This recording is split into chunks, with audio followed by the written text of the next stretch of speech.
ரசூலுல்லாஹி ஸல்லல்லாஹு அலைஹி வஸல்லம், அல்லாஹுடைய தூதர் ஸல்லல்லாஹு அலைஹி வஸல்லம் அவர்கள் கூறினார்கள், இதா கான யௌமுல் அரஃபா, அரஃபாவுடைய நாள் வந்துவிட்டால் ஹாஜிகள் எல்லாம் அரஃபாவிலே ஒன்று கூடுகிறார்கள் அல்லவா. துல்ஹஜ்ஜினுடைய பிறை 9.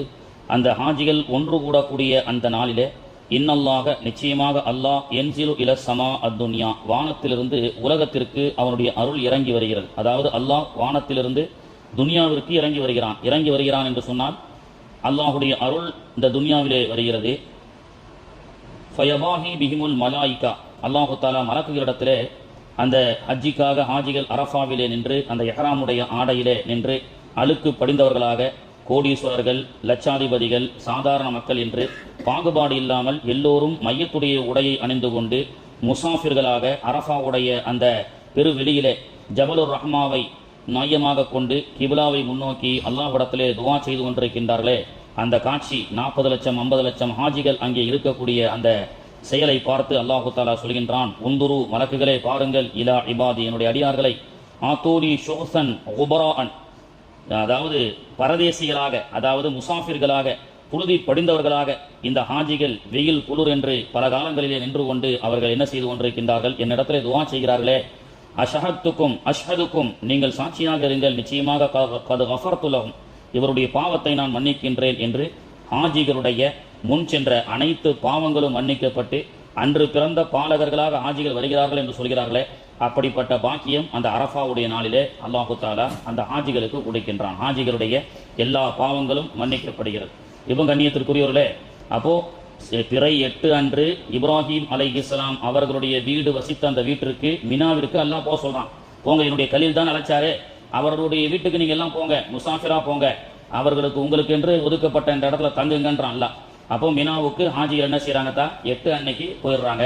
8 அன்னைக்கு போயிட்டு அன்னைக்கு முழுக்க ரெஸ்ட் தான். லுஹர் 2 ரக்காயத்து, அசர் 2 ரக்காயத்து, மகரிப் 3 ரக்காயத்து, இஷா 2 ரக்காயத்து. மறுநாள் 9 அன்னைக்கு 2 ரக்காயத்து ஃபஜர் ஜமாத்தோடு தொழுது விட்டு 9 அன்னைக்கு ஹாஜிகள் என்ன செய்யறாங்க, அங்கிருந்து வெளியே புறப்பட்டு அரஃபாவுக்கு வராங்க. அதாவது 9 அன்னைக்கு சூரியன் உதயமானதுல இருந்து சூரியன் மறையும் வரை அரஃபாவுடைய டைம்.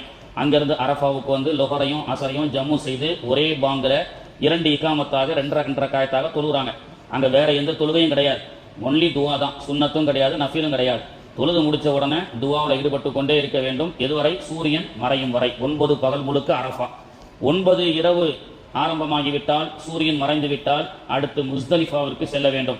அன்றைய இரவு முஸ்தலிஃபா, மகரிப் ஆயிடுச்சுன்னா பிறை 10 துவக்கம். முஸ்தலிஃபாவிலே சென்று இஷாவையும் மகரிபையும் இஷாவையும் ஜம்மு செஞ்சு தொழுதுட்டு மறுநாள் எத்தனாவது பிறத்தா, 10. 10வது பிறை காலையிலேயே முஸ்தலிஃபாவில் தான் இருக்கும். புரியுதா இல்லையா? 9 முழுக்க பகலில் இருந்துட்டு முஸ்தலிஃபாவுக்கு நைட்டு வந்துடுவோம். 9 பகல் முழுக்க அரஃபாவை கழிச்சிட்டு முஸ்தலிஃபாவுக்கு இரவு. முஸ்தலிஃபா வந்து மகரிபில் இருந்து இஷாவில் இருந்து மறுநாள் காலையில் வரைக்கும் ஃபஜர் வரைக்கும் முஸ்தலிஃபாவிலே வந்து நம்ம அல்லாஹ்விடத்தில் ஃபஜருடைய நேரத்தில் துவா செய்ய வேண்டும். அதுவும் பரக்கத்தான இடம், அதனுடைய சிறப்பை பற்றியும் நிறைய இருக்கு. இப்போ காலையில் ஃபஜர் 10 அன்னைக்கு, பிறை 10 அன்னைக்கு அந்த ஹாஜிகளை தவிர உலகம் முழுக்க 10 அன்னைக்கு என்னத்தா பெருநாள். அவங்களுக்கு ஹாஜிகளுக்கு பெருநாள் தெரியாது. இப்போ 10 அன்னைக்கு ஃபஜரை தொழுது போட்டு முஸ்தலிஃபாவிலிருந்து என்ன செய்ய வேண்டும், அவர்கள் அந்த துவா செஞ்சு முடிச்சதோட அடுத்து 10 அன்னைக்கு ஹாஜிகளுக்கு 4 அமல்கள் அல்லது 5 அமல்கள் முடிந்தால் செய்யணும். என்ன அப்படின்னு சொன்னா, 10 அன்னைக்கு அவர்கள் மினாவுக்கு போனாலும் சரி, தன்னுடைய டென்ட்டுக்கு போனாலும் சரி, அந்த டென்ட்டுக்கு போகாம ஜம்ரத்துல் குபரா என்று சொல்லக்கூடிய ஷைத்தானுக்கு கல் எறிய வேண்டும். பெரிய ஷைத்தான் என்று சொல்லக்கூடிய அந்த ஷைத்தான், ஜம்ரத்துல் குபரான்னு சொல்றாங்களே, 7 தடவை என்ன செய்யணும், கல் எறிய வேண்டும். கல் எரியும் பொழுது எந்த திசையில் நிற்கணும்னு சொல்லப்படுகிறது. இடது பக்கம் மக்கா இருக்கணும், வலது பக்கம் மினா இருக்கணும். இந்த வலது பக்கமும் மினா, இடது பக்கம் மக்கா, இந்த திசையில இருந்து என்ன செய்யணும், கல்லை தூக்கி ஷைத்தானுக்கு எரியணும். ஷைத்தானுக்கு கல் எரியும் பொழுது பிஸ்மில்லாஹி அல்லாஹு அக்பர் அப்படின்னு சொல்லி ஷைத்தானுக்கு கல் எறிஞ்சதோட தல்பியா க்ளோஸ். 8 அன்னைக்கு அஜீசியால புறப்படும் போது லப்பைக் அல்லாஹும்ம லப்பைக் என்று ஆரம்பிக்கப்பட்ட தல்பியா 10 அன்னைக்கு ஷைத்தானுக்கு பிஸ்மில்லாஹி அல்லாஹு அக்பர்னு கல் எறிஞ்சிட்டா தல்பியா முடிஞ்சு போச்சு. ஹாஜிகளும் என்ன செய்யறாங்க, ஹஜ்ஜினுடைய எஹ்ராமுடைய ட்ரெஸ்ல இருந்து கொஞ்சம் அப்படியே ரிலீஸ் ஆகுறாங்க. 7 கல்ல அல்லாஹு அக்பர் அல்லாஹு அக்பர். இந்த அல்லாஹு அக்பர் சொன்னதோட தல்பியா லப்பைக் முடிஞ்சிடும். அதுக்கப்புறம் திக்ர் என்ன மாறும்னு சொன்னா, அல்லாஹு அக்பர் லா இலாஹ இல்லல்லாஹு அல்லாஹு அக்பர் வலில்லாஹில் ஹம்து என்றதை மாறிடும். 7 கல் எரிந்ததற்கு பிறகு குர்பானி நம்ம பேர்ல கொடுத்துருப்பாங்க. நம்ம அங்க குர்பானி அறுக்க வேண்டியதில்லை, அங்க மினிஸ்ட்ரி ஆஃப் ஹஜ்ஜில் நம்மளுடைய குர்பானி பேரை சொல்லி அறுக்கப்பட்டோம். குர்பானி அறுக்கப்பட்டதோட அடுத்து என்ன செய்யணும், பெண்களாக இருந்தால் ஒரு நுனி அளவு, விரல் நுனி அளவு முடியை களைய வேண்டும். ஆண்களாக இருந்தால் முடியை களைய வேண்டும். மொட்டை அடிப்பது சிறந்தது. இப்போ மொட்டை அடிச்சுட்டா ஃபுல் ரிலீஸ், ஹஜ்ஜினுடைய கடமை முடிவடைந்து விட்டது. எஹ்ராமுடைய ட்ரெஸ், அழுக்கு ட்ரெஸ் எல்லாம் கலட்டிட்டு நல்லா குளிச்சு ஃப்ரெஷ் ஆகி நல்ல சாதாரண ட்ரெஸ்ஸுக்கு ஆண்கள் வந்து விடலாம். அப்போ 10 அன்னைக்கு என்னென்ன செய்யணும்? கல் எறியணும், 7 கல்.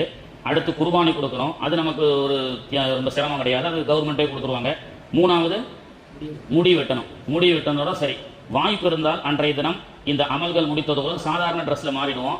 அன்னைக்கு தவாஃபே ஜியாரா, அல்லாஹ் நல்ல விதமாக அந்த ஹஜ்ஜி செய்ய வச்சான் இல்லையா, அதனால தவாஃபே ஜியாரா என்ற அடிப்படையில் அன்று வாய்ப்பு இருந்தால் மக்காவுக்கு சென்று கஅபாவை தவாஃப் செய்ய வேண்டும். 7 சுற்றி தவாஃப் செய்யணும். அன்னைக்கு முடியல, பிரயாண தூரங்கள் அதிகமாக இருக்குன்னு சொன்னால் அந்த தவாஃபை 11, 12, 13 அதுக்குள்ள நம்ம என்ன செய்யணும்? அந்த கட்டாயமாக அந்த தவாஃபை நம்ம செய்யணும். இதுதான் ஹஜ்ஜி.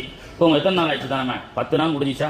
இன்னும் 11, 12, 13 இன்ஷால்லா அந்த அமல்களை எப்படின்னா 11, 12, 13 என்ன செய்யணுன்றதை இன்ஷால்லா அடுத்து பார்க்கலாம். இதுதான் ஹஜ்ஜி. வேற ஒன்றும் பெரிய விஷயமே கிடையாது. சிம்பிளா நம்ம லாஜிக்கா திங்க் பண்ணா 8 அன்னைக்கு இப்ராஹிம் அலைஹிஸ்ஸலாம் அவர்களுடைய வீட்டுக்கு போறோம். ஏன்னா அவங்க தான் நினைச்சாங்க. அவங்க வீட்டில் போய் நாம தங்குறோம். தங்கிட்டு அன்னைக்கு முழுக்க ஊர் நம்ம இமேஜினேஷன் பண்ணி பாருங்க. வீட்டுக்கு வந்து விருந்தாளிகள் வந்தால் ஒரு நாள் ஃபுல்லாக ரெஸ்ட்டில் இருப்பாங்க. அதே மாதிரி நாம ரெஸ்ட்டில் இருக்கிறாங்க. மறுநாள் என்ன செய்வாங்க? அந்த ஊரில் இருக்கக்கூடிய முக்கிய இடங்கள் போய் பார்க்குறாங்களா இல்லையா?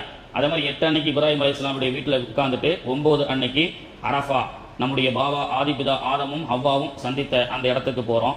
அதை அன்னைக்கு பகலில் முடிச்சுட்டு அடுத்து முஸ்தலிஃபா ஏன் இரவுல நம்ம அங்கே போகிறோம்னு சொன்னால் அங்கே என்ன சிறப்பு இருக்குன்னா, அல்லாஹ் இப்ராஹிம் அலைஹிஸ்ஸலாமை வந்து தன்னுடைய மகன் இஸ்மாயில் அறுக்க சொன்னான் இல்லையா, கனவு கண்டாங்கல்ல.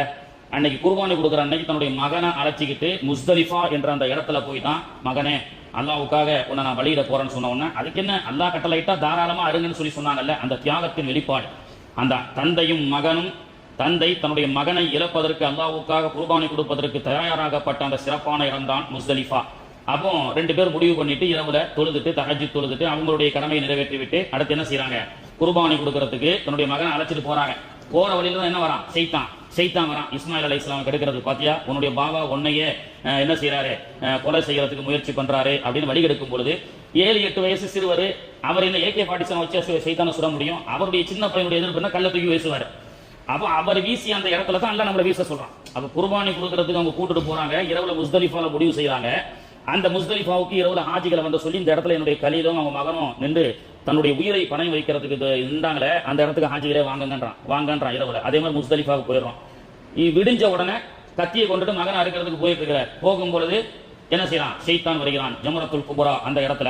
இப்போ இஸ்மாயில் அலைஹிஸ்ஸலாம் சின்னவர் தானே, ஷைத்தானே அப்படின்னு சொல்லி தூக்கி என்ன செய்யறாங்க? அல்லாஹ் அக்பர்னு கல்ல தூக்கி வீசுறாங்க. அவங்க எப்படி வீசுறாங்க? வீசும் பொழுது காபத்துல்லா லெஃப்ட்ல இருக்கு, மீனா ரைட்ல இருக்கு. அதே மாதிரி அல்லாஹ் திசையில வீச சொல்றான். இதுதான் லாஜிக்கா ஹஜ்ஜினுடைய இது. கல்ல தூக்கி கரெக்டா அவங்க எத்தனை கல்லு வீசினாங்க, எந்த திசையில நின்றாங்க, அதே மாதிரி கல்ல தூக்கி வீசுறோம். கல்ல தூக்கி வீசின உடனே 7 கல்லு ஜமரத்துல் குபரா பெரிய ஷைத்தானுக்கு வீசி விடுகின்றோம். பிறகு என்ன செய்யறாங்க? குர்பானி கொடுக்க போறாங்க. அதே மாதிரி நாமளும் என்ன செய்யறோம்? அல்லாஹ் ஆடு இறக்குன மாதிரி அந்த இடத்துல என்ன செய்யறாங்க? குர்பானி கொடுக்குறாங்க. ஹஜ்ஜி முடிஞ்சு போச்சு. முடியை வெட்டிடுறோம். மையத்துடைய ட்ரெஸ்ஸை மாத்திட்டு சாதா ட்ரெஸ்ல போறோம். செய்ததற்கு நன்றி செலுத்தும் வண்ணமாக ஹரம்ல சென்று தவாஃப் செய்கின்றோம். 10 பிறை முடிந்து விட்டது. அதுக்கப்புறம் 11, 12, 13 என்ன அஜரத்து செய்யணும் அப்படின்னு சொன்னா இன்ஷா அல்லாஹ் அதை நாளைக்கு பார்க்கலாம். சுப்ஹானல்லாஹி வ பிஹம்திஹி சுப்ஹானக்கல்லாஹும்ம வ பிஹம்திக அஷ்ஹது அன் லா இலாஹா இல்லா அன்த அஸ்தக்ஃபிருக.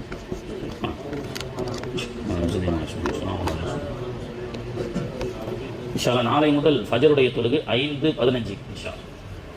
ஸல்லல்லாஹு அலைஹி வஸல்லம்.